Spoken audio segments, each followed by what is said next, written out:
viewers, if you like my videos, then please subscribe the channel and click on the bell icon. We started our session. हम अपना session start करते हैं because क्योंकि इस time पे peak time होता है कि कहते हैं वो इंटरनेट और एवरीथिंग, तो हम लोग सेशन स्टार्ट करते हैं। तो जो कनेक्ट कर जाएगा तो ऑटोमेटिकली जो है वो हम उसमें वर्कआउट करेंगे। ठीक हो गया? So Right. welcome to all of you, sir, regarding today's session. So what you have done regarding the today's topic, that is based on goal alignment regarding the organization's point of view. Right. Thank you so much, Zishan Javed sir, and all of our participant and panelists. Before starting the found material, जो कि usually मैं जब भी हमारी meetings होती हैं तो उसमें कुछ ना कुछ थोड़ा वर्कआउट करता हूँ कि क्या चीज़ निकल के आती। I would like to share one of my 20 years financial industry experiences. तो बेसिकली मैंने अपने 20 साल के करियर में ड्यूरिंग द जॉब मैंने एक चीज़ देखी कि हमारी एटलस ग्रुप में और इवन हमारी मेरी अपनी जो कंपनी है Atlas asset management, the one of financial institution of Atlas group, तो उसमें मैंने ये चीज़ देखी कि हमारे जो के ओवरऑल नीचे से लेके ऊपर तक जितने भी हमारी मैनेजमेंट है, चाहे वो ग्रुप डायरेक्टर्स हैं, जीईसी के लोग हैं या एमसी के लोग हैं, मैनेजमेंट कमेटी के, या तो हमने ये देखा है मैंने अपने करियर के अंदर के मीटिंग्स को ज़्यादा प्रेफरेंस दी जाती है, जहाँ पर जो रेलेवेंट एम्प्लॉयज़ होते हैं उनको इनवाइट किया जाता है कि वो उस मीटिंग के अंदर पार्टिसिपेट करें, और वो बड़ी स्केड्यूल्ड होती है और टाइमली उसको कंडक्ट किया जाता है। मिसाल के तौर पे हमारी एक इन्वेस्टमेंट कमेटी होती है जो कि डिसाइड करती है वीकली बेसिस के ऊपर कि हमारा अगले हफ्ते की स्ट्रैटेजी क्या होगी। इसी तरीके से मंथली बेसिस के ऊपर हमारी मैनेजमेंट कमेटी होती है, जिसमें मैनेजमेंट कमेटी के जो अराउंड 7 to 8 पर्सन हैं, इंक्लूडिंग एचओडीज, तो वो डिसाइड करते हैं कि अगले नेक्स्ट मंथ में हमारा गोल क्या होगा। सिमिलरली क्वार्टरली बेसिस के ऊपर बोर्ड ऑफ डायरेक्टर्स की मीटिंग होती है, जीसी की मीटिंग होती है, ऑडिट कमेटी होती है। तो मैंने ये देखा कि हमारे यहाँ एटलीस्ट एटलस ग्रुप के अंदर एक बड़ा अच्छा कल्चर मौजूद है, जहाँ पे गोल्स को प्रॉपरली एम्प्लॉयज के साथ डिस्कस किया जाता है। तो इस चीज़ को मैं अपनी डिबेट का पार्ट बनाते हुए मैं अब आता हूँ हमारे आज के टॉपिक की तरफ, दैट इज गोल अलाइनमेंट। तो जिस तरीके से मैंने भी चीज़ों को आपको मीटिंग्स के हवाले से एक्सप्लेन किया, बिल्कुल एग्जैक्टली वही चीज़ यहाँ पर हमें नज़र आती है कि जब हम गोल अलाइनमेंट की बात करते हैं, जिसमें सबसे पहले जो चीज़ आ जाती है वो ये है कि मैंने ये देखा कि जी अगर किसी कंपनी का ऑब्जेक्टिव वो अचीव करना चाहती है तो इसका मतलब सबसे पहले तो उसको खुद एक गोल सेट करना पड़ेगा सबसे पहले, कि what actually the company is going to achieve. अब जाहिर है उस गोल को सेट करने के लिए कुछ जो टॉप मैनेजमेंट के लोग हैं वो कुछ एनालिसिस वगैरह करते हैं, जिसमें जो मैंने अभी तक मेरी चीज़ें मेरे सामने आई उसमें लाइक स्मार्ट एनालिसिस था, सॉर्ट एनालिसिस था, फास्ट एनालिसिस था। तो वो that criterias use based on the requirements कि किस किस्म का गोल जो है वो कंपनी सेट करना चाह रही। अब इन तमाम चीज़ों को करने के बाद जो जो मैंने जो चीज़ मैंने इस वक्त यहाँ पे जो इंफॉर्मेशन मैंने गैदर की इससे रिलेटेड, तो उसमें ये था कि 3 पिलर्स होते हैं गोल अलाइनमेंट के। उसमें सबसे पहली चीज़ जो आ जाती है पिलर्स के अंदर वो है ऑर्गेनाइजेशन गोल, यानी कि ऑर्गेनाइजेशन की जो टॉप मैनेजमेंट वो अपने गोल्स को किस तरीके से डिज़ाइन करती है, सेट करती है, ताकि अकॉर्डिंगली उसको हम मतलब अचीवेबल गोल, जिसको रियलिस्टिक गोल जिसे आप कह सकते हो, या जिसके अंदर आपको ये चीज़ नज़र आ रही हो कि हाँ that's the goal which we can achieve during the current environment, current circumstances, current economic conditions. अब जब वो गोल डिसाइड हो जाता है तो उसके बाद फिर उसको अल्टीमेटली टीम को कम्युनिकेट करना होता है। अब टीम को कम्युनिकेट करने का मकसद, जैसा कि मैंने आपको बताया कि हमारे यहाँ मंथली बेसिस के ऊपर मैनेजमेंट कमेटी की मीटिंग होती है, क्वार्टरली बेसिस के ऊपर बोर्ड ऑफ डायरेक्टर्स की मीटिंग होती है। तो उसमें जो मेन एजेंडाज होते हैं वो यही होते हैं कि हमारा अगला लाएअमल क्या होगा, what the next action the company is going to do. तो ऐसी कंडीशन में अल्टीमेटली वो क्या कर रहे हैं कि जो गोल सेट किया गया है उसको वो अपनी टीम को, अपने एचओडीज को कम्युनिकेट कर रहे हैं। इसी तरीके से इसका जो तीसरा पिलर है वो है, फिर जब गोल कम्युनिकेट हो गया तो फिर उसको अकॉर्डिंगली उसको एक इंडिविजुअल जिसने पार्टिसिपेट करना है, जो मेन यूजर होगा उस गोल को अचीव करवाने में, जो कि उसमें अपना रोल प्ले करेगा, वहां तक उस चीज को प्रॉपरली कम्युनिकेट करना। तो ये तो हो गए आपके तीन पिलर्स। अब इसमें जिस तरीके से हम ये समझते हैं कि ये तीन पिलर्स जो हैं ये गोल अलाइनमेंट के लिए जरूरी हैं, उसी तरीके से 5 स्टेप्स हैं जो कि उस गोल को अचीव करने के लिए कंपनी को फॉलो करने हैं। द वन इज अल्टीमेटली, जो गोल है वो क्लियरली डिफाइन होना चाहिए कि हाँ भी this is the goal which we can achieve by doing this और बाय यूजिंग दिस स्ट्रैटेजी। अब जब वो चीज डिसाइड हो जाती है using some criteria like what we can say is सॉट analysis, strength, weakness, opportunity and threats, then SMART analysis है जिसका है specific, measurable, achievable, relevant and time bound. Similarly FAST के हवाले से एक यूज होता है frequently discussed, ambitious, specific and transparent. तो ये बेसिकली ये वो टूल्स हैं जिसको यूज करते हुए अपने वो गोल सेट करते हैं। देन अब जो नेक्स्ट स्टेप है वो उस गोल को अपने हायरार्की वाइज अपने सबऑर्डिनेट्स को कम्युनिकेट करना। तो उसका मतलब फिर ये है कि अब आप एक मीटिंग डिसाइड करते हो, उसके साथ मीटिंग को बुला के उसके अंदर उस पॉइंट्स को डिस्कस करते हो, ताकि जो चीज अचीव करना चाह रहे हैं, जो ऑब्जेक्टिव अचीव करना चाह रहे हैं, उसको हम प्रॉपरली कम्युनिकेट करें। अब जब वो चीज प्रॉपरली कम्युनिकेट हो जाती है, मीटिंग हो जाती है और उसमें वो चीज अकॉर्डिंगली डिस्कस हो जाती है, तो इसका मतलब अब उसको ब्रेक करना है लाइक डिपार्टमेंट वाइज ना, कि किस डिपार्टमेंट का उसके अंदर रोल मौजूद है। हर डिपार्टमेंट का जाहिर है it is actually the cumulative job ना, कि आप किसी भी एक गोल को अचीव करने के लिए किसी भी एक डिपार्टमेंट का किसी एक कंपनी के अंदर कोई रोल नहीं होता। along with all the departments, the participation of all departments play the role in achieving the goal। तो इसका मतलब ये है कि फिर एचआर को अपना रोल प्ले करना है, मार्केटिंग को अपना रोल प्ले करना है, आईटी को अपना रोल प्ले करना है। इसी तरीके से हमारे जो दीगर डिपार्टमेंट्स होते हैं, फाइनेंस का डिपार्टमेंट है, अगर इन्वेस्टमेंट कंपनी है तो इन्वेस्टमेंट फाइनेंशियल जो हमारा इन्वेस्टमेंट डिपार्टमेंट होता है, हमारा जो रिसर्च डिपार्टमेंट होता है, हमारा ऑपरेशंस डिपार्टमेंट होता है, हर किसी का अपना अपना रोल है जो कि उसको कम्युनिकेट करना है कि हाँ भी तुम्हारा ये रोल मौजूद है। तो इसी तरीके से फिर जब ये तीन स्टेप पूरे हो जाते हैं, then we are going towards the execution. तो अब उसको एग्जीक्यूट करना है, तो एग्जीक्यूट करना ये भी एक बहुत बड़ा रोल होता है कि आपने एक चीज को अगर प्रॉपरली कम्युनिकेट कर दिया है तो फिर हर किसी को अपने अपने रोल का अंदाजा है और वो अकॉर्डिंग टू दैट रोल वो अपना अपना एक्शन परफॉर्म करेगा। अब जब स्टेप 4 एक टाइम के बाद कंप्लीट होता है, लेट्स से कि अगर आपने टारगेट सेट किया कि जी हम 1 महीने के बाद इसको रिव्यू करेंगे, that's important because what you have done, yeah, what you are going to do, that must be monitored and must be discussed after the specified time। कि अगर आपने इसको 1 मंथ की डिस्कशन पॉइंट के ऊपर रखा है, एजेंडा के ऊपर रखा है, तो उसका मतलब फिर हर अगली नेक्स्ट मीटिंग के अंदर या मैनेजमेंट कमेटी की, लाइक हमारी कंपनी में जिस तरीके से होती है, उसमें फिर आप उसको डिस्कस करें कि हाँ भी हमने जो टारगेट सेट किया था अकॉर्डिंगली हमने उसके ऊपर एक्शन प्लान सेट कर दिया और उसको हमने एग्जीक्यूट करवा दिया। तो अब उसके ऊपर आउटकम क्या है, तो ये बहुत जरूरी है।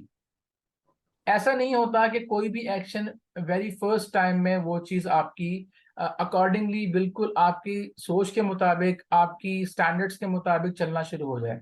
डेफिनेटली वहां पर बहुत सारे गैप्स आते हैं जिनको डिस्कस करना जरूरी होता है कि जी हमने ये एक्शंस लिए और उन एक्शंस के दौरान उनको परफॉर्म करते वक्त उनकी एग्जीक्यूशन के दौरान हमें ये इश्यूज या ये हडल्स या ये चीजें हमारे सामने आई। तो जिसको बाद में डिस्कस करके फिर मैनेजमेंट उसको सॉर्ट आउट करती है कि हाँ भाई अब चूंकि ये चीज सामने आई है तो इसको किस तरीके से ओवरकम करके अगर किसी चीज को इग्नोर करना है, किसी चीज को ओवरकम करना है, किसी चीज को आपने लाइक साथ लेके चलना है, तो वो तमाम चीजें डिस्कस होने के बाद फिर अगले स्टेप की तरफ दोबारा कि हम अब नेक्स्ट स्टेप हम उसकी एग्जीक्यूशन की तरफ क्या लेंगे। तो ये 5 स्टेप्स हैं जो कि गोल अलाइनमेंट में उसकी एग्जीक्यूशन में एक बड़ा रोल प्ले करते हैं along with the improvement, step by step ना, कि आप हर मंथ पे या एक पीरियड पे आप उसको डिस्कस करते हैं कि हाँ भी अब क्या स्टेटस है, क्या इश्यूज हैं, फिर उसको आप रेक्टिफाई करते हो, करेक्शंस करते हो, समझाते हो, बताते हो, वे चेंज करते हो। उसके बाद फिर आप उनको अगेन एक पेज पे लेके आते हो कि अब हमने अगला स्टेप क्या लेना है। तो ये मेरी अंडरस्टैंडिंग थी गोल अलाइनमेंट के हवाले से। Thank you so much Zeeshan Javed Thank you साहब। so much, sir. I came over to back to you. Yes, Miss Rahila Javed is here. Assalamu alaikum ji. Welcome to this cooperative session regarding the goal alignment. So, what you have said regarding this today's topic regarding the corporate sector and institution point of view. Okay, Assalamu alaikum everyone, and warm greetings of the day. And thank you so much, Sir Dishan, for giving me opportunity to speak up on this topic. First of all, I would like to talk on the things that what are the barriers that we are facing in the corporate sector and in educational institutions while setting our goals for the organizations. So first of all, we have to find that what are the common obstacles to goal alignment. So, every organization, every institution have their own problems and issues and barriers and limitations. So first of all, we need to see that what are the things that are limiting our opportunities in goal alignment and what do we need to know more about that, no? So main step is analyzing and the unique challenge faced by educational institutions and commercial organizations. First, we have to analyze what are the challenges. So whatever we do, first of all, main thing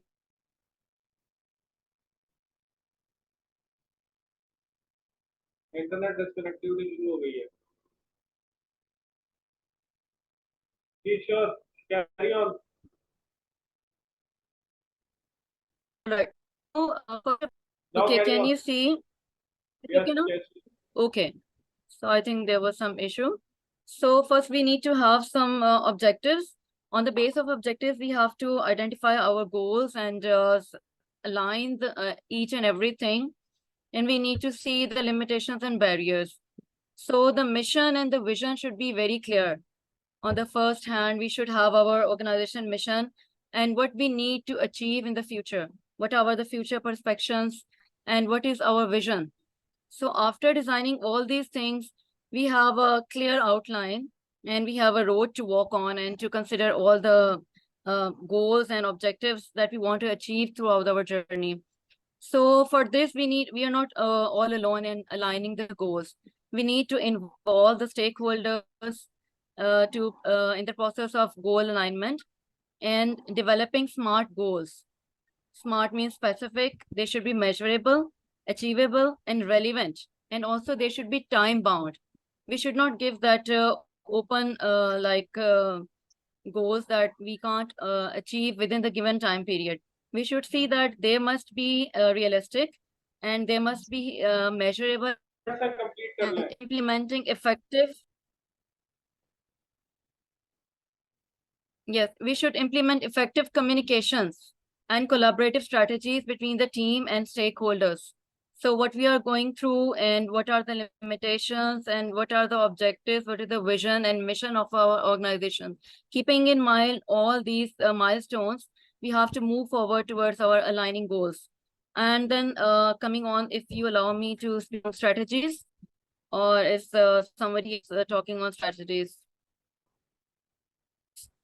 So first of all is cascading goals from top level leadership to individual contributors.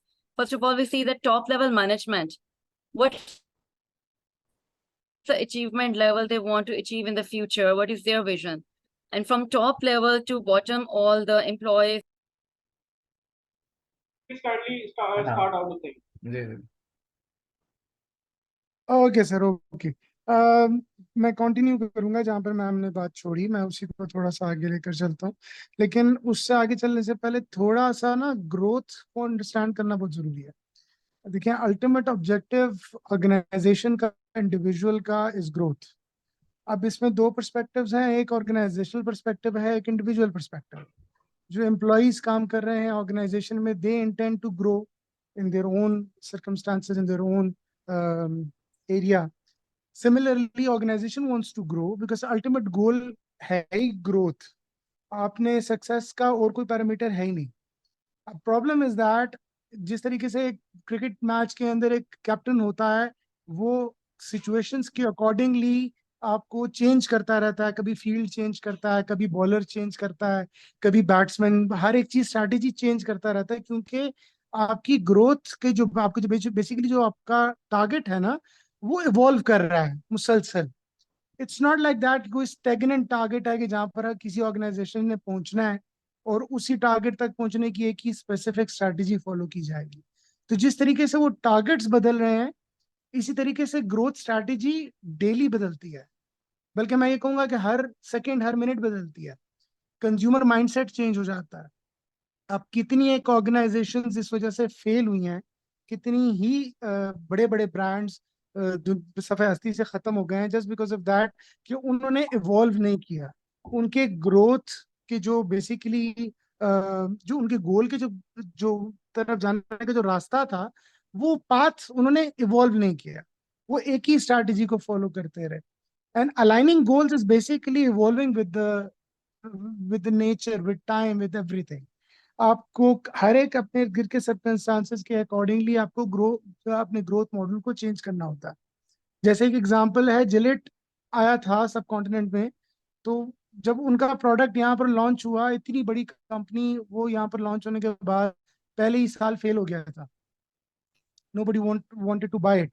हालांकि बड़ा अच्छा packaging, बड़ा अच्छा marketing, बड़ा अच्छा budget लेकर आए थे, लेकिन वो नहीं कर पाए क्योंकि उन्होंने कंज्यूमर माइंडसेट रीड नहीं किया था। जब उन्होंने कंज्यूमर माइंडसेट को रीड किया तो पता चला कि जी यहाँ के लोगों का माइंडसेट डिफरेंट है। वो टैप वाटर यूज नहीं करते, वो प्यालियां यूज करते हैं, ठीक है ना। वो पाकी यूज करते हैं इंस्टेड ऑफ डबल ब्लेड्स। उसका माइंडसेट चेंज करते करते टाइम लगता है।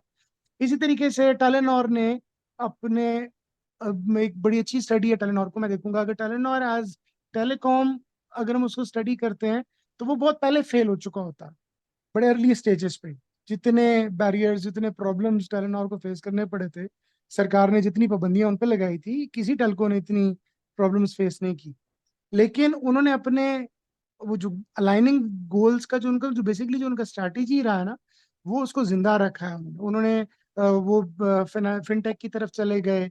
उन्होंने साथ साथ 4G की डेवलपमेंट को अपना टारगेट बना लिया। दो कि उस टाइम पे 4G के ऊपर इन्वेस्ट करना पाकिस्तान में बड़ा रिस्क था। उस वो इंफ्रास्ट्रक्चर डेवलप करना, इतनी बड़ी इन्वेस्टमेंट लेकर आना, इट वाज नॉट, मतलब वो कुछ सेंस क्रिएट नहीं कर रहा था। लेकिन उन्होंने अपने बेसिकली उनको अपनी सक्सेस वहीं पर नजर आ रही थी कि if you want to create a differential, अगर आपने सक्सेसफुल होना है तो आपने अपने गोल्स को अकॉर्डिंगली अलाइन करना है कि अब आपने क्या चेंज करना है, what new you have to bring in the table. क्या नया प्रोडक्ट आप लॉन्च करते हो। आप जैसे अब एक रेस्टोरेंट ओनर होता है, वो हर दूसरे तीसरे महीने कोई एक नई डिश लॉन्च कर देता है, वो एक नया आइटम इंट्रोड्यूस कर देता है, जस्ट बिकॉज ऑफ दैट कि आपको लोगों का टेस्ट चेंज करना है। आपको लोगों का माइंडसेट इस चीज के वाले का ना कि we are evolving, we are changing day by day, we are living up to your expectations. आप जब ये माइंडसेट आपका डेवलप होता है, और ये रोल है basically captain of the ship का, कि वो आने वाले हर्डल्स को पहले से प्री अज्यूम करे। वो प्री अज्यूम करे कि हमारा कंज्यूमर कैसे ग्रो कर रहा है। नेटफ्लिक्स आज एक कितना बड़ा बिजनेस मॉडल है, लेकिन दे वर एक्चुअली डीवीडी सेलर्स। अगर वो अपने आप को इवॉल्व ना करते, वो आज से 20 साल पहले ये ना सोचते कि अगले 10 साल बाद हमारी डीवीडी कोई नहीं खरीदेगा, और उन्होंने अपना बिजनेस मॉडल चेंज ना किया होता, तो आज नेटफ्लिक्स कोई ना जानता। जैसे हजारों कंपनीज बंद हो गई, वैसे वो भी बंद हो गई होती। इसी तरीके से तमाम ऑर्गेनाइजेशंस का बेसिकली जो गोल अलाइनमेंट का जो मेन कॉन्सेप्ट है, it is basically learning the process of evolution of consumer mindset, of the market, and of the nature, of course. Nature आपको कैसे चेंज ट्रीट कर रही है, similar thing applies for individual growth as well. जो employees हैं उनको भी, अब जैसे एआई का दौर है, टेक्नोलॉजीज चेंज हो गई हैं, नॉलेजेस चेंज हो गई हैं, अब आपको डिफरेंट किस्म की ह्यूमन रिसोर्स चाहिए। अब अगर आपको ग्रोथ चाहिए, अगर आपने अभी as as an employee grow करना है, तो आपने इवॉल्व होना है और आपने अपने गोल्स को अलाइन करना है। उसी तरीके से आपने अपनी ग्रोथ की अलाइनमेंट करनी है।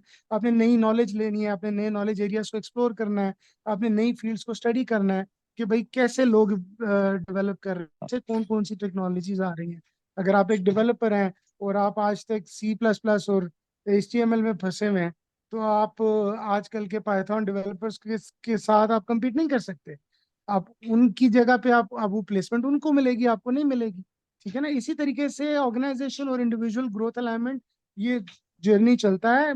जो रोल है लीडरशिप का इसके अंदर, वो बहुत इंपॉर्टेंट है। मैं अक्सर कहता हूँ जो जनरल मैनेजर्स होते हैं और MDs होते हैं, लोग पूछते हैं यार ये लोग तो कुछ नहीं करते हैं, तो खाली अप्रूवल्स करने के लिए बैठे होते हैं। इनका काम होता है बेसिकली सिर्फ साइट सीइंग करना होता है। इनका एक्चुअल काम गोल अलाइनमेंट है। और पाकिस्तान के, I am not sure about the study, I think it was conducted by Harvard, I am not sure about the reference, but 2017 की स्टडी है। 94% of the employees of any organisation, even the big ones, उनको अपनी organizational goals का कख भी नहीं मालूम होता। उनको नहीं पता होता कि भाई वो ये हमने Ravi, बेसिकली sorry, फॉलो क्या sorry, करना I है। am interrupting you. Ravi, sorry, I am interrupting. क्या गोल अलाइनमेंट जो है आपकी रिक्रूटमेंट सिलेक्शन में इम्पोर्टेंस दे रही है?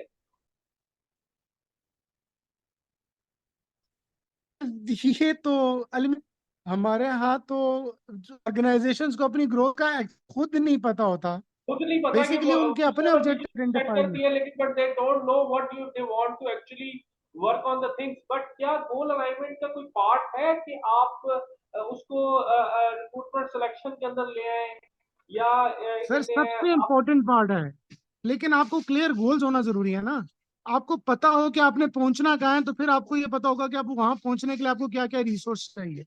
अगर आपने टारगेट रखा है कि भाई मैंने K2 पढ़ना है, अब आपको पता होगा कि मुझे क्या इक्विपमेंट चाहिए, कौन कौन सा रिसोर्स चाहिए, कौन सा ह्यूमन रिसोर्स चाहिए, कौन सा टूल चाहिए।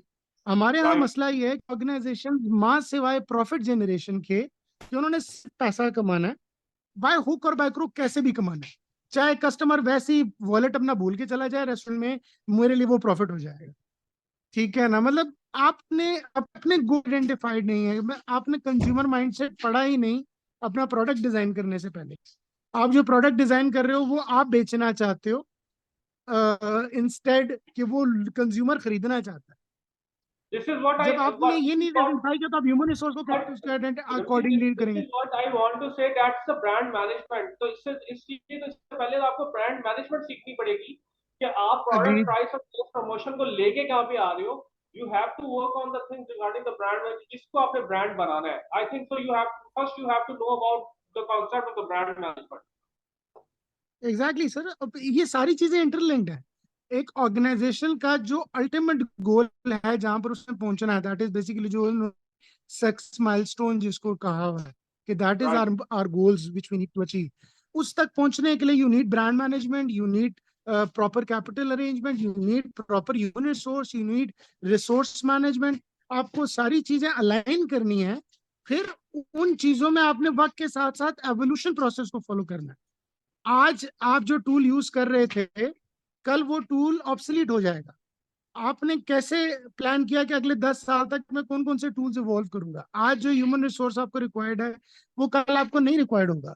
अब कल आपको कुछ अलग स्किल सेट चाहिए होगा। तो क्या आप अपने ह्यूमन रिसोर्स का स्किल सेट उसके अकॉर्डिंगली बढ़ा रहे हो या नहीं बढ़ा रहे हो, दैट इज बेसिकली डिबेट। लेकिन goal alignment is all about maintaining all the equipments, resources, people aligned with your goal. Thank you, Ramesh. Thank you so much, because we have a shortage of time. I am moving forward to Zishan Ajam sir. Sir, what you have said regarding today's topic? अस्सलामुअलैकुम, कैसे जनाब, ठीक ठाक हैं? Thank you so much for your time and availability regarding today's topic. So you have 5 minutes to give an express overview regarding the today's topic. I would. Sir जी, अभी जो जिशान साहब ने बड़ा अच्छी तरीके से एलिब्रेट किया, उनकी काफी बैकग्राउंड नॉलेज है, लेकिन वो थोड़ा सा ये है कि ये टॉपिक के ऊपर कंसंट्रेशन जो है ना वो भी लाजमी है। गोल अलाइनमेंट से देखिए वो बात उनकी बिल्कुल ठीक है। प्रेजेंट सिचुएशन भी सबके सामने है कंट्री की। गोल अलाइनमेंट उस वक्त अचीव होती है कि आपके मुल्क में किसी पॉलिटिकल स्टेबिलिटी हो, इकोनॉमिक स्टेबिलिटी हो। जब ये दोनों चीजें जो है वो मिसिंग है तो फिर वो गोल अलाइनमेंट का क्वेश्चन अब अभी पाकिस्तान जैसे मुल्क अपने वतन अजीज में जरा मुश्किल है। लेकिन ये कि हमको उम्मीद है कि किसी वक्त ऐसा भी वक्त आएगा कि गोल अलाइनमेंट के हवाले से हमारी भी कोई बात सुनी जाएगी। बेसिकली तो ज़ीशान साहब ने शुरू में बड़े अच्छे तरीके से इसको एकेडमिक सेंस में काफी अच्छा एक्सप्लेन कर ही दिया है कि भाई आपकी जो ऑर्गेनाइजेशन है और आपकी जो पर्सनल गोल्स हैं उनका जंक्शन जहां पे होता है वो बेसिकली आपका पिनिकल है।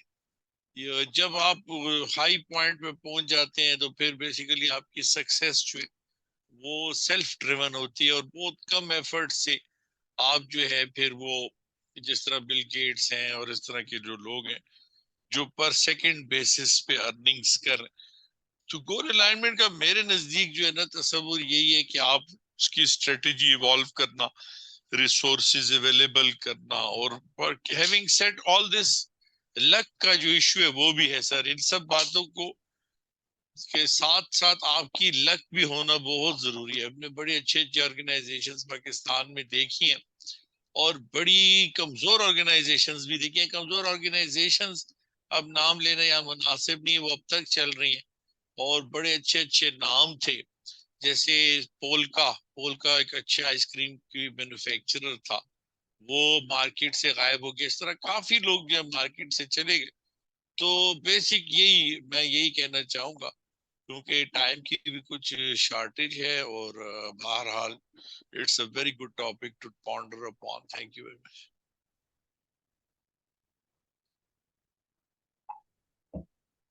राइट जी Nishan Sahab finally conclude out the things के हम किस तरीके से इसको लेके चलेंगे regarding the goal alignment. Right, Ji. Thank you so much. Acha, we right, have right. around. Ji, thank you so much. Thank you so much, Mr. Ahila, Ramesh Saab, and Engineer Dr. Zishan Najam Saab. बड़ा मज़ेदार हमारी एक debate रहती है जब हम एक topic को लेके आते हैं, जिशान जावेद साहब लेके आते हैं और फिर हम उसके ऊपर अपने अपने एक्सपीरियंसेस, अपने अपनी नॉलेज शेयर करते हैं। Although I am not good enough कि मैं हर टॉपिक के ऊपर डिबेट कर सकूं, तो मुझे भी थोड़ी बहुत मेहनत करनी पड़ती है ताकि मैं इस डिबेट का कोई प्रॉपर पार्ट बन सकूं, कुछ ना कुछ इंफॉर्मेटिव मैं कम्युनिकेट कर सकूं। तो यस, मैं बिल्कुल रमीज साहब की बात को सेकंड करूंगा, जिशान नजम साहब की बात को भी सेकंड करूंगा और मिस्टर अहिला जावेद ने भी काफ़ी अच्छी चीज़ें एक्सप्लेन की हैं। हम ये देखते हैं कि एक बहुत बड़ा गैप मौजूद है, बहुत बड़ा गैप मौजूद है कि जब हम गोल सेटिंग करते हैं तो उसके अंदर हमें पहले तो हमें खुद नहीं पता होता कि हमने जाना किधर है।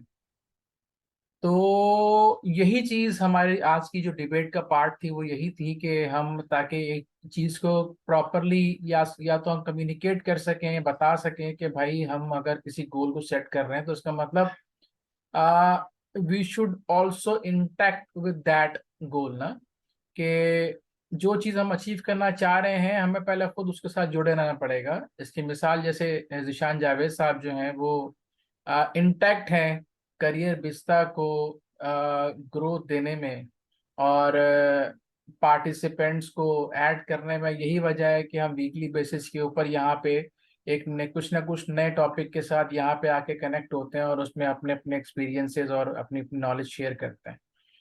तो मेरा ख्याल है कि ये जो हमारी डिबेट चल रही होती है इसके अंदर अगर हम इसको जितना मैक्सिमम चीज़ों को कम्युनिकेट करें तो शायद हम समझते हैं कि हम एक चीज़ को इन्हेंस कर रहे हैं, अपनी नॉलेज को इन्हेंस कर रहे हैं, अपनी इंफॉर्मेशन कम्युनिकेशन के जो मामलात हैं उसको इन्हेंस कर रहे हैं कि हम एक चीज़ कम्युनिकेट कर सकेंगे भाई ये भी एक चीज़ एग्जिस्ट करती है जिसके ऊपर सोचना ज़रूरी है, जिसके ऊपर बात करना ज़रूरी है, जिसके ऊपर काम करना ज़रूरी है, ताकि एक चीज़ जो मिस हो रही है या होती भी नज़र आ रही है उसको हम लिंक करके रखें। बिकॉज ऑब्जेक्टिव सिर्फ कॉरपोरेट लेवल पे नहीं होता है, हर इंडिविजुअल का अपना भी एक गोल होता है ना, कि उसकी एक सोच होती है कि उसने कहाँ पहुंचना है, और उसका वो गोल मेरी नज़र में या मेरी जो नाकिस नॉलेज है उसके हिसाब से, कि जब वो मैट्रिक क्लियर कर लेता है उसके बाद से उसका अपना गोल स्टार्ट हो जाता है। फिर उसको ट्रैक पकड़ना है कि वो कौन सा ट्रैक पकड़ के चले कि वो अपने गोल तक पहुंच जाए। तो मेरा ख्याल है कि अगर उस वक्त हम अपनी जनरेशन के दिमाग में ये चीज़ डालें कि भाई तुम्हारा ऑब्जेक्टिव क्या है, तो उसी के अकॉर्डिंगली वो फिर अपने आप को लेके चलेगा। और सिमिलरली जब एक कंपनी स्टैब्लिश होती है तो उसमें जैसे हमारी जो सोच रही है, जिशान जावेद साहब के साथ कनेक्टेड है, तो हम भी इसी सोच के साथ कनेक्टेड हैं कि हम जब ये डिबेट्स कर रहे हैं तो ना सिर्फ हम अपने आप को प्रिपेयर कर रहे हैं, बल्कि हम अपनी एक नॉलेज को, इंफॉर्मेशन को दूसरों तक कम्युनिकेट भी कर रहे हैं कि एक पर्टिकुलर चीज को हम किस तरीके से लेके आगे चल सकते हैं या कैसे लेके चला जा सकता है। तो मेरा ख्याल है ये एक बहुत अच्छी चीजें हैं जो कि हम, और जिशान जावेद साहब भी माशाल्लाह कुछ ना कुछ नया लेके आते हैं मार्केट के अंदर डिस्कस करने के लिए, और हमें ही मौका मिलता है कि हम भी उसको एक्सप्लोर करें और डिस्कस करें यहाँ पे। तो बहरहाल थैंक यू सर सो मेरी मच। मैं यहाँ पे एक चीज ऐड करूंगा, सेकंड करूंगा। My panelists are all are the CEOs of the nation. मजा तब आता है जब आप हाई लेवल पे बात कर रहे हैं और हाई लेवल के लोगों के साथ काम कर रहे हो। It depends on you, either you want to spend a life like a CEO of the company rather than an employee of the company. तो मेरे लिए सारे CEO है। माशाल्लाह, thank you so thank you much, sir. Thank you so much. Well right जी, said, तो well said. हाँ thank you so much. Right जी, तो आई थिंक मेरा ख्याल है हमें जिशान जावेद साहब अगर इजाज़त दें तो हम फिर इस मीटिंग को वाउंड अप करें, ताकि तो हमारी टाइमली जो है हम इस चीज़ को हम एंड कर सकें। बिकॉज लास्ट 2 वीडियोस जो जो हम जो कम्युनिकेट कर रहे हैं आगे, वो इनकम्प्लीट वीडियो हमारी कम्युनिकेट हो रही है, तो वो एक अच्छा इंप्रेशन जनरेट नहीं करती। तो नहीं थैंक आता। You so Thank much. you so much to my panelists. Thank you so much to all of you. The thank you recordings sir, will be thank you. placed in a while on my LinkedIn, और मैं सारों को on board अभी कर लूंगा और सारों को शेयर आउट हो जाएगा। Thank you so much, so nice of you. Thank you so thank nice you sir, so अल्लाह हाफिज, शुक्रिया, थैंक यू। हाफिज़। मेहरबानी। Much. Thank you so much.